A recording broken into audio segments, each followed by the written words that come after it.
All right, off-season guys, DPS. That's what the question everybody wants to know. What's going to happen? I mean, you got Laba, you got Morales. They don't have a third one, I guess, right now, technically. No, Octavio Rivera's spot. Octavio freed Rivera.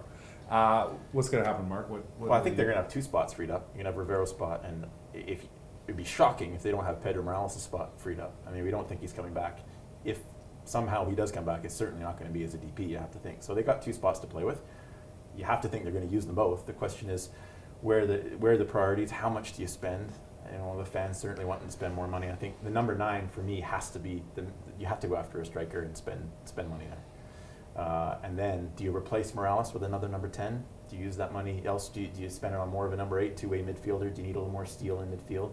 I don't know. Paul and I were talking earlier today. I mean, there's so many examples around the league, Paul, of guys you spend money on who don't pan out. The aging European. Yeah. Well, I other than Robbie Keane, I'm struggling to think of a DP that's, wholly worked out. We've seen the mess that just happened with Drogba in Montreal, although you've got a nice argument that they'd still take that deal. Despite the mess. Despite the fact that it ends that way, because he got them far last year, sold a bunch of shirts, got people interested, sold a bunch of tickets. If that's your goal, and the Whitecaps have always said it's not, they're not going to bring in a stunt player just to get people excited. It's about winning a championship. And I don't know that Vancouver is a market that you can bring in a guy with enough impact to make a difference.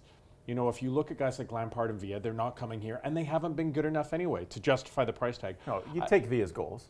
Maybe Lampard, Gerrard. No, okay, but you're not going to get Villa here. To me, if I look at a Pedro Morales, when things are great, he adds that extra skill that you need DP money to bring in.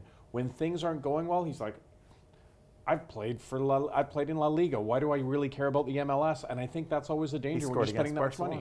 Exactly. You can't home run with Giovinco, though, right? That's obviously. He scored against Portland once too. No, but as Paul's saying, if you know the Caps aren't going to spend in that category, they're not going to spend Giovinco money, Bradley money, that kind of money. So it's a question now of $2 million-ish, 1.5 to 2.5, we think.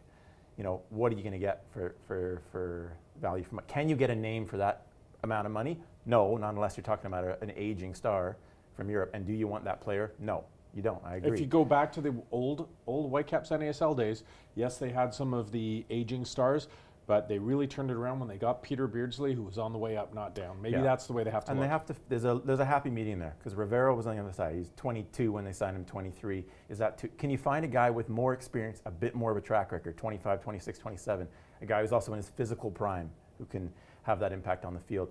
Not somebody who you're just looking to develop and sell on, but somebody who has a track record of goals, a decent resume, but isn't going to break the bank. That's for me the big question is can they find that player? I think up front has to be your priority, and then midfield priority number 2.